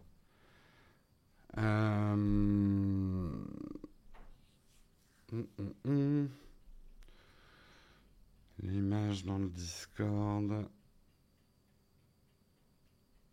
Yep. Oula. Ok.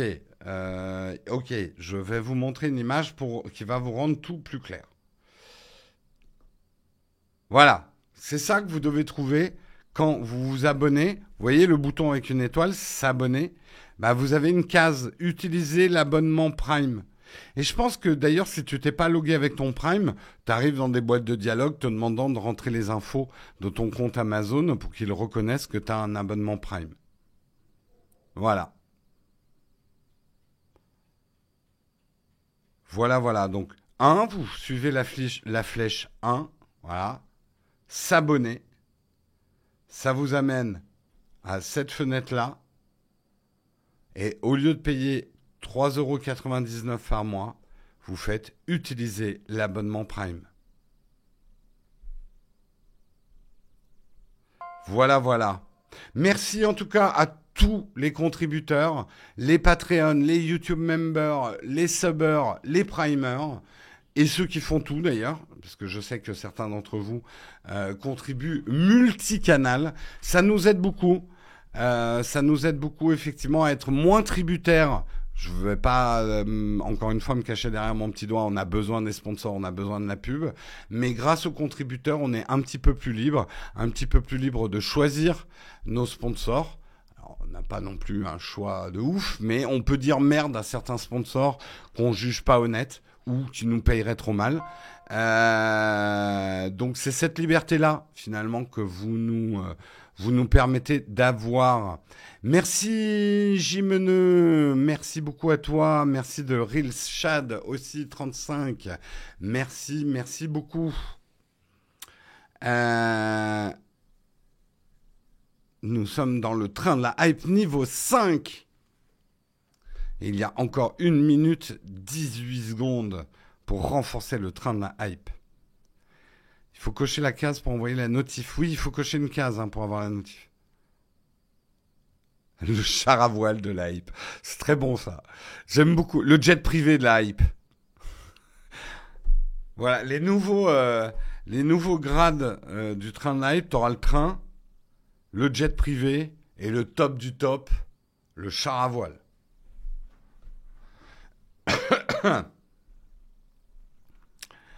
Merci BadDLM également pour ton prime. Merci Zorlechi pour ton prime. Allez, je vous propose sans plus tarder que nous passions à la tartine.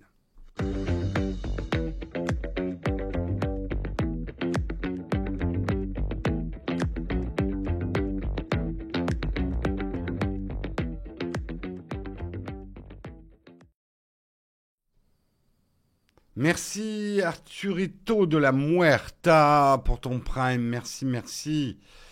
N'hésitez pas, si vous avez des problèmes pour relier vos comptes, sur notre Discord, je vous le rappelle qu'il y a un channel Help où la communauté va aider certaines personnes qui ont du mal à comprendre comment lier leur Discord à leur contribution et ce genre de choses.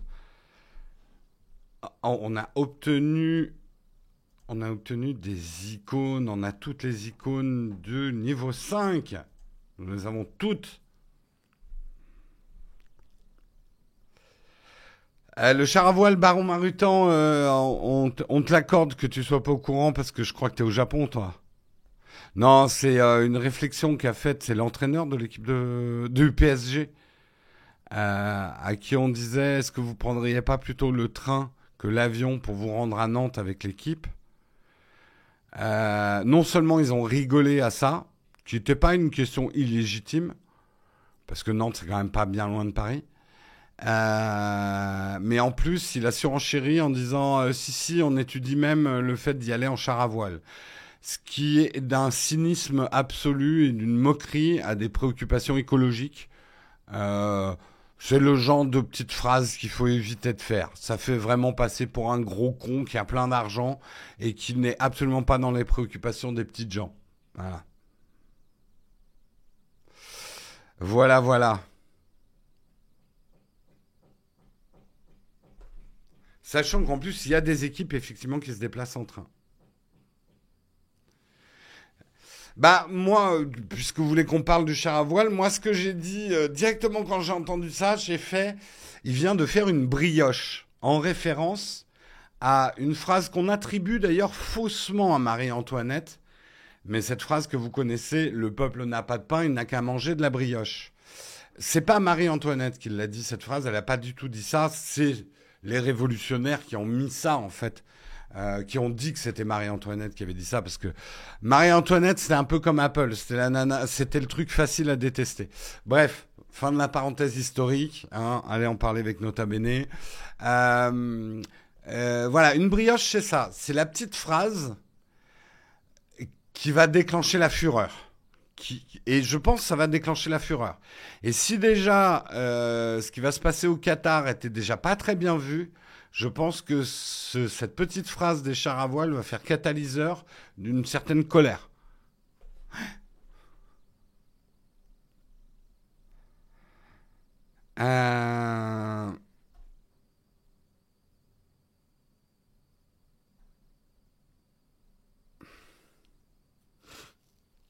On pourrait avoir le débat, Dexter. Je suis tout à fait d'accord qu'il y a des ministres qui prennent des jets alors qu'ils n'ont pas besoin.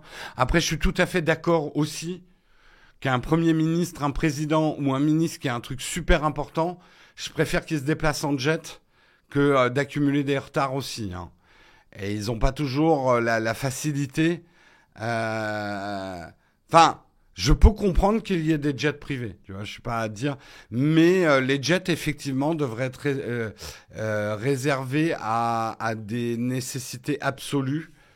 Euh, Bien sûr, je suis d'accord qu'un match de foot, du fait des emplois qui sont liés à un match de foot, est quand même un truc hyper important. Et je dis pas que le PSG doit pas se déplacer en jet du tout. Mais pour aller à Nantes, en tout cas, on leur demande au moins d'avoir la réflexion et pas de mépriser la réflexion. Voilà, c'est tout.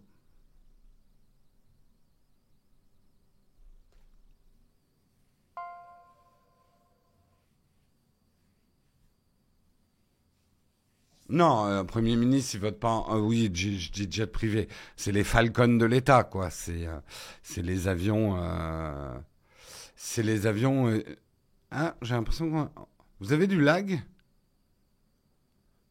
J'ai un petit burp sur le réseau.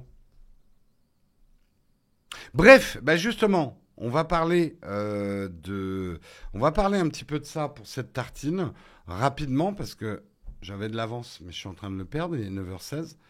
Euh, on va parler du vrai du faux, la recharge d'une voiture électrique bientôt plus chère que le plein de carburant. Ça, c'est typiquement le genre de phrase qu'on va balancer. C'est un peu comme un iPhone le prix d'un SMIC. C'est le genre de phrase qui passe bien. On comprend tout de suite l'étendue du problème. On le sait, hein, aujourd'hui, il y a une crispation de certains autour du véhicule électrique.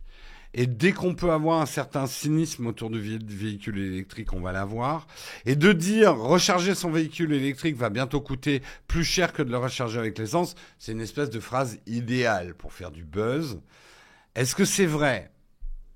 C'est plus compliqué que ça, comme d'habitude. La recharge d'une voiture électrique serait-elle sur le point de devenir plus chère qu'un plein d'essence ou de gazole? Le bouclier tarifaire contient la hausse sur les recharges à domicile, mais les tarifs des bornes augmentent. Pour promouvoir leurs véhicules 100% électriques, les constructeurs automobiles mettent en avant le coût dérisoire au kilomètre. L'Automobile Magazine, selon a mené l'enquête, et les coûts pour 100 km varient désormais, avec les prix de l'électricité actuels, de moins de 3 euros à tout juste 4,5 euros pour les modèles pour 100 km, pour les modèles les moins efficients. En revanche, le coût pour 100 km des voitures à essence s'échelonne entre 7,80 euros et 11 euros pour les plus gourmandes. La différence du simple au double qui ne devrait pas forcément évoluer dans les prochains mois entre les subventions à la pompe pour les carburants et les boucliers tarifaires que le gouvernement souhaite maintenir en 2023 pour juguler les augmentations de prix de l'électricité et du gaz. Au Royaume-Uni, en fait, par contre, la situation est radicalement différente. Les tarifs de l'électricité au Royaume-Uni, où c'est beaucoup moins contrôlé, les tarifs de l'électricité, ont quasiment triplé en un an et ils vont encore augmenter de 80% en octobre prochain. La compagnie d'assurance RAC a donc calculé que pour un SUV électrique, le prix de la recharge pour les automobilistes britanniques pourrait passer d'environ 20 euros à près de 40 euros la recharge électrique. Malgré cette hausse, la RAC insiste que cela reste malgré tout meilleur marché qu'un plein pour une voiture thermique équivalente. Donc même au Royaume-Uni où le prix de l'énergie, de l'électricité est en train de flamber beaucoup plus que chez nous, ça restera moins cher. En France, le niveau de dépense est bien moins élevé pour une recharge. Jusqu'à 7 euros pour une Renault Zoé en heure pleine EDF et à peine davantage pour un SUV électrique selon le modèle. Ce faible coût s'explique par le fait que 90% des usagers de véhicules électriques se branchent à domicile et rechargent leur véhicule à domicile ou sur le lieu de leur entreprise en bénéficiant des tarifs réglementés EDF contenus par le dispositif de bouclier tarifaire. Aujourd'hui, en France, pour la plupart, si on ne se prend pas de plein fouet la montée des prix de l'électricité, de l'énergie, c'est parce qu'on a effectivement des tarifs réglementés, un bouclier tarifaire. Ça va augmenter quand même, parce que les caisses de l'État ne sont pas inépuisables non plus. Mais globalement, on est beaucoup plus protégé, en tout cas pour les foyers. Le problème vient effectivement sur les autoroutes et les zones commerciales des bornes de recharge ultra rapides qui n'affichent pas la même constance dans les tarifs. Les opérateurs de ces bornes sont des acteurs revendeurs d'électricité. La plupart sont détournés des tarifs réglementés EDF pour travailler avec des fournisseurs alternatifs plus exposés à des prix fluctuants du marché de l'électricité. Ces opérateurs subissent donc des évolutions de prix et les répercutent directement sur leurs clients. En gros, les bornes notamment de recharge ultra rapide qu'on retrouve sur l'autoroute n'ont pas le prix de l'énergie capé. Alors ça a des avantages pour eux. Ça veut dire que quand l'électricité est pas chère, ils vont être moins chers que de recharger chez vous, probablement. Mais par contre, en ce moment, avec la crise de l'énergie, ils vont être beaucoup plus chers qu'une recharge chez vous avec votre véhicule électrique.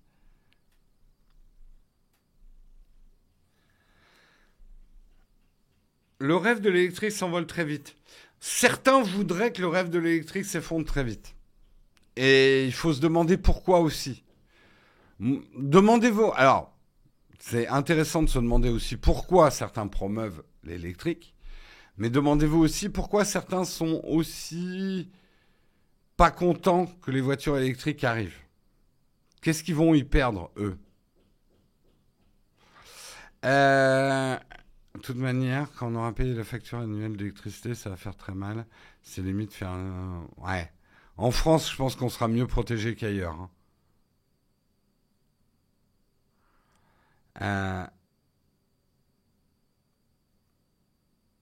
Non, Extranat. Je pense que tu parles des premiers véhicules électriques. Hein.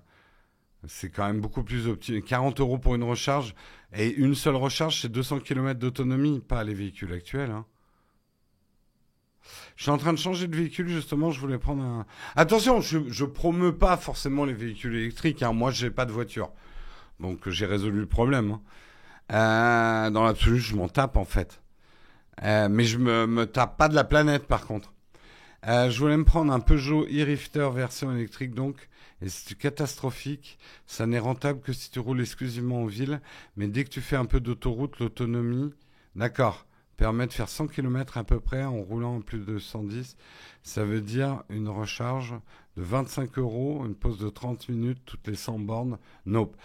T'es pas le premier à me le dire, mais je pense effectivement qu'aujourd'hui, les véhicules, si vous êtes quelqu'un qui doit faire des gros déplacements de ville en ville en prenant l'autoroute, le véhicule électrique est absolument pas le véhicule qu'il vous faut, hein, je pense, aujourd'hui.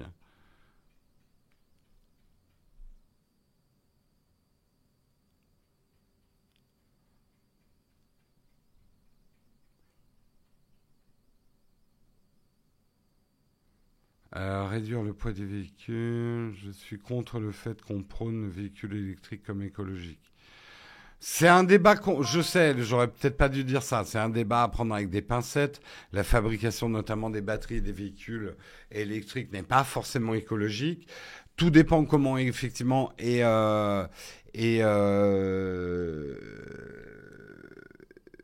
conçue l'énergie aussi, comment est produite l'énergie.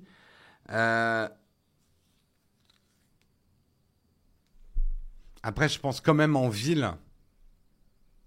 Parlons pas d'écologie, parce que quand on parle d'écologie, ça énerve. L'écologie, le problème aujourd'hui, c'est qu'elle est culpabilisante.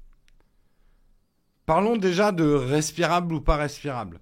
Je peux vous garantir que les véhicules électriques, nous, on est bénis à Paris. C'est évident.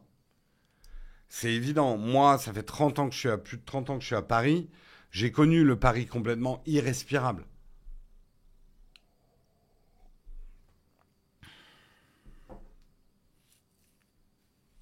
En fait, le problème souvent dans ces dialogues, c'est que vous avez tous des usages de la voiture qui sont très différents. Je pense effectivement qu'aujourd'hui, le véhicule électrique est vraiment à favoriser pour les déplacements urbains, de travail à appartement. Mais si vous êtes quelqu'un qui fait beaucoup de routes, qui doit... voilà, c'est vraiment pas des véhicules pour faire beaucoup de routes, quoi.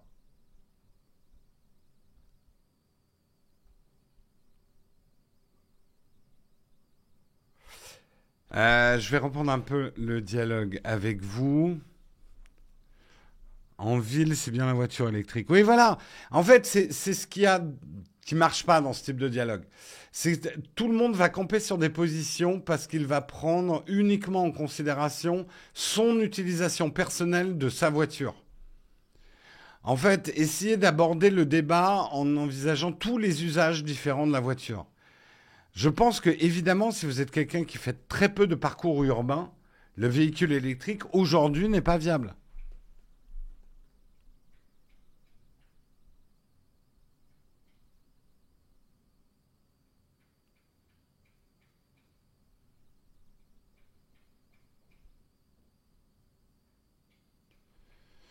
Oui, en termes de rejet, quand même, les voitures électriques sont 2 fois moins polluantes que le CO2, d'accord.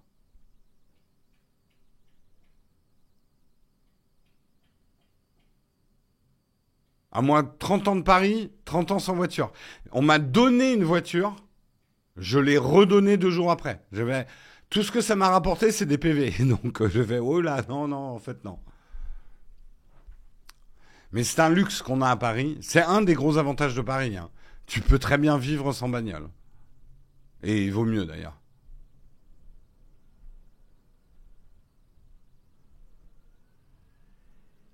En ville, c'est logique, l'électrique, l'essence reste l'énergie plaisir et le diesel pour les grandes distances. Mais peu de gens ont l'esprit logique sur ça. Ben, après, c'est normal, mais chacun voit midi à sa porte. Tout le monde se réfère à sa propre usage en le généralisant au débat. C'est ça, c'est là où les débats sont impossibles. Euh, Quand on a eu le débat sur l'interdiction des voitures thermiques, bien évidemment, les gens qui vivent à la campagne très loin de leur lieu de travail et tout ça, ils vont pas pouvoir remplacer leur voiture par un vélo et c'est pas ce qu'on dit en plus.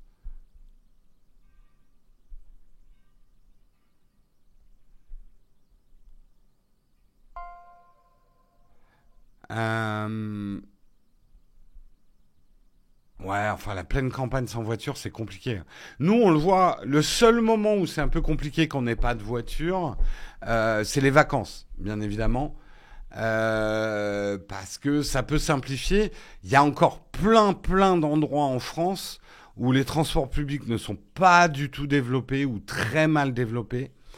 Euh, Là, par exemple, nous, bah, on était à Vannes. Tu peux très bien, comme tu y arrives par le train et tout, tu peux te démerder. Mais dès que tu veux aller dans des villes un petit peu plus loin que Vannes, si t'as pas de voiture, c'est mort. Alors, on peut y aller en vélo, mais je te parle d'y aller avec des bagages, etc. Donc, bah, nous, c'est simple. Pour ce type de vacances, on se met à Vannes, on se met à Saint-Malo, on se met dans des endroits où le TGV arrive direct, où on peut trimballer nos valises dans la rue et louer un truc sur place, quoi. Mais on n'ira pas à Carnac, parce que ça nous oblige à prendre un autre train, ça rend le parcours plus long, c'est chiant, quoi. De toute façon, Carnac, j'ai trouvé ça joli, mais alors, il y a trop de monde. Il y a beaucoup trop de monde. J'y suis allé une fois, hein.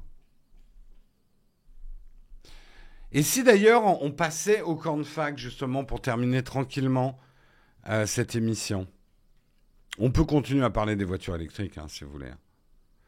Allez, let's go. On lance les camps de fac.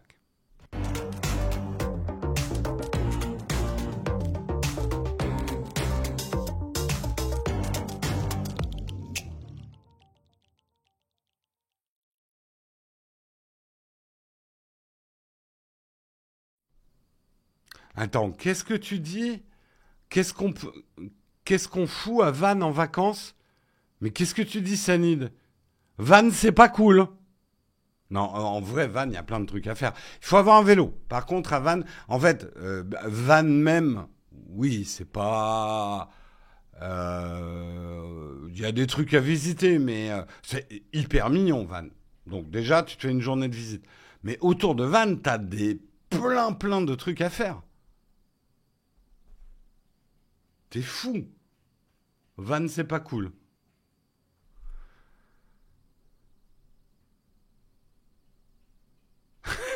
Et là, on a les Bretons, enfin, c'est les Vannois, c'est ça?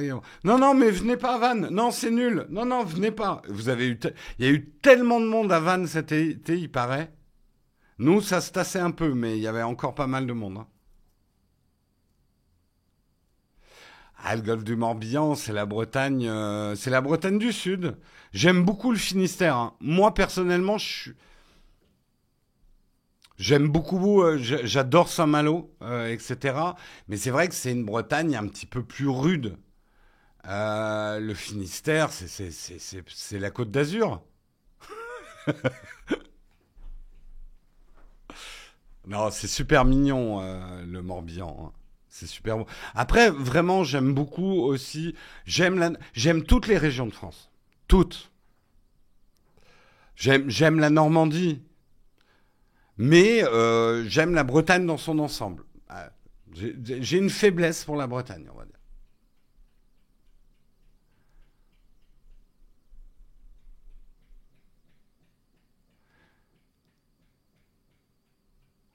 L'Alsace, j'avoue que je connais pas trop. Il faudrait que j'y aille. Kobo ou Kindle?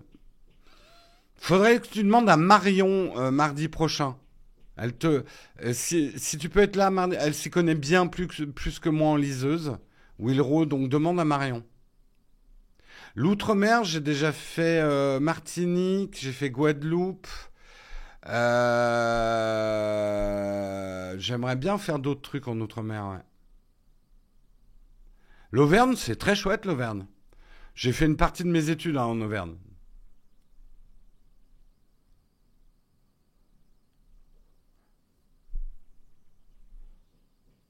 Mon fils multidit va devoir travailler en classe sur clavier. J'envisage de le doter d'un iPad qui permet de scanner et modifier ses docs de classe. Qu'en penses-tu? Très bonne idée. Très bonne idée.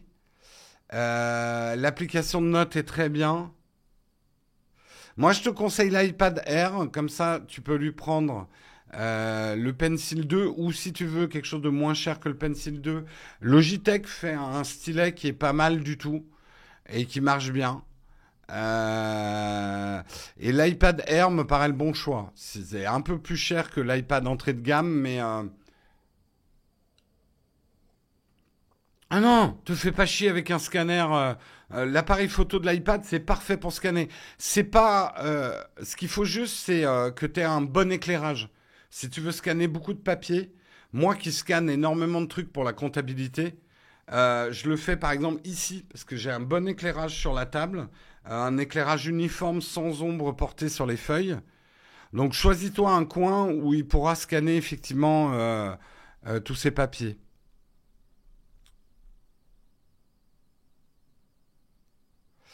Quand on est fan de montres horlogères, on fait comment pour suivre sa santé? Il y a des bracelets sans écran dans écran. Alors, j'ai peut-être pas suivi la discussion. Posez-moi des questions claires, sinon je vais avoir du mal. Ouais, mais le problème de l'iPad normal, je suis d'accord pour la question des vols, mais l'iPad normal, tu es obligé d'acheter le Pencil 1 qui est quand même vieillissant.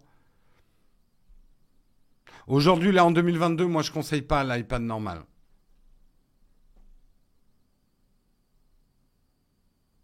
Il y a plein de gens qui vendent des Pencil 2 pas chers, parce que plein de gens s'aperçoivent qu'ils n'ont pas besoin du Pencil. La différence entre un électrocardiogramme et le cardio du watch, je comprends pas ta question, Léonard. Peux-tu m'expliquer, s'il te plaît, la différence entre l'électrocardiogramme et le cardio du watch? J'hésite.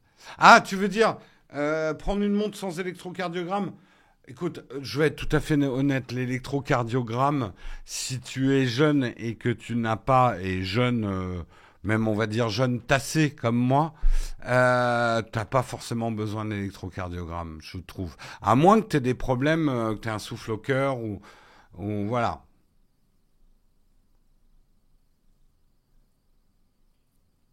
Honnêtement, un électrocardiogramme avec ma montre, je l'ai fait 3 fois moi. Je devrais peut-être le faire plus, mais. Selon toi, quel est le site de produits reconditionnés le plus fiable? Je demande à Guillaume.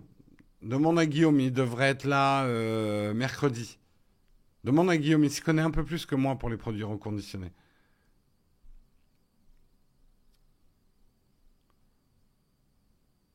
Il n'y a aucune application de gestion de temps d'écran sur l'Apple TV. Ah, je sais pas, mais c'est une bonne question. Quels produits annoncés lors de la dernière keynote n'allez-vous pas tester? Je pense qu'on testera pas les grandes tailles des iPhones. Parce que, à part la batterie, il n'y a pas de différence. Voilà. Si ça peut diminuer. Je pense qu'on ira les filmer en Apple Store pour avoir deux trois plans pour les grandes tailles. Mais je pense pas qu'on testera les grandes tailles. Il faut que j'en parle d'ailleurs à l'équipe. Parce que j'ai pensé à ça hier soir.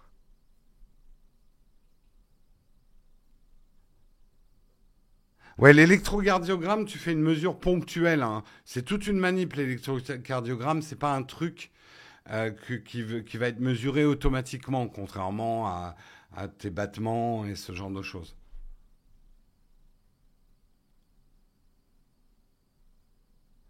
Et à la limite, toi, ça t'a 2 fois sauvé la vie, l'électrocardiogramme. Bah, Yves, t'as peut-être effectivement des problèmes cardiaques et à ce moment-là, c'est top, hein.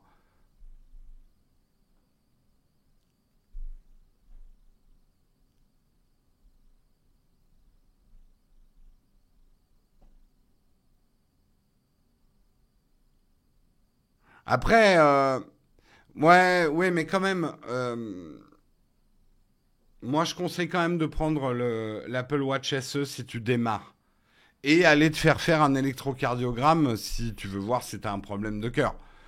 Chez un médecin, un vrai électrocardiogramme. Enfin, même, bon, enfin bref. Si après tu es convaincu que l'Apple Watch est super, je ne peux qu'un t'inviter à prendre une série 7. La 8, après il faut voir, avec la température ça peut être utile aussi. Mais je conseille quand même pas d'investir beaucoup d'argent dans ta première Apple Watch. Parce que l'Apple Watch, il y a plein de gens, et je comprends tout à fait, ça leur sert à rien, ils vont pas la porter. Et je suis sûr qu'il y a plein d'Apple Watch très chers qui traînent dans des tiroirs. Je testerai l'Apple Watch Ultra. Peut-être pas dans des conditions. Je sais que JB il fait de la plongée, donc lui, son test sera plus intéressant parce qu'il testera en plongée. Moi, je fais pas de sport extrême et je fais pas de plongée. Donc, on va voir pour le test de la Ultra. Ouais. Après, ça peut être intéressant aussi de tester la Ultra pour dire est-ce que ça sert à quelque chose quand on n'est pas un aventurier. Ouais, mais même rando, je fais pas de la rando, on va dire professionnelle.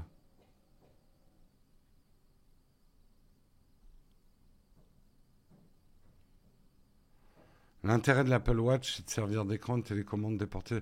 Allez voir ma vidéo à quoi sert une Apple Watch. On va probablement la refaire cette année avec Guillaume, cette vidéo. Mais en attendant, si vous vous posez la question à quoi sert une Apple Watch, allez voir ma vidéo. Parce que si tous les usages que je vous donne, il n'y en a aucun qui correspond à un truc dont vous avez besoin, n'achetez même pas d'Apple Watch. Ça sert à rien.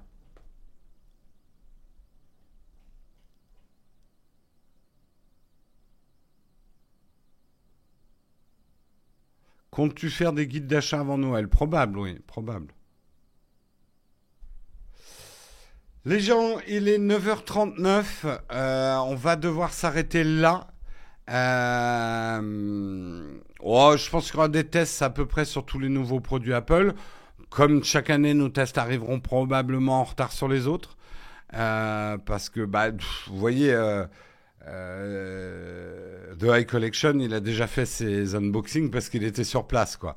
Nous, on est comme vous, on va devoir commander aujourd'hui, les recevoir vendredi prochain, produire les vidéos, tout ça, c'est long à faire. Euh, Je vous souhaite un excellent week-end à tous.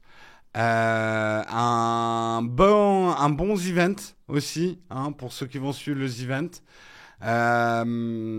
Qu'est-ce que je peux vous dire d'autre? Possible que ce soir, je joue à Warhammer 3 avec la nouvelle extension qui est sortie. Donc je vous retrouve peut-être ce soir pour jouer un petit peu à Warhammer 3, Total War Warhammer 3. Si je suis trop fatigué, je jouerai pas. Je vous avoue que la semaine est un petit peu dure.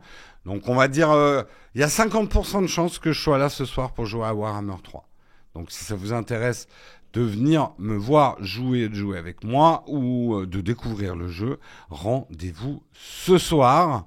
Je vous fais des gros bisous. Moi, je vous retrouve lundi matin 8h pour le prochain mug. Bien évidemment, on va faire un raid.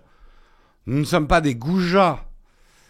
Eh bien, tiens, si on faisait un petit raid chez Flonflon, hein, chez notre ami Flonflon, nous allons raider Flonflon. Je vous souhaite... ouais, il y aura Alain Chabat aux events ce week-end. Ça parle à ma génération, ça va peut-être leur faire tilter d'aller regarder les events et de participer aussi aux events. Ça, c'est important.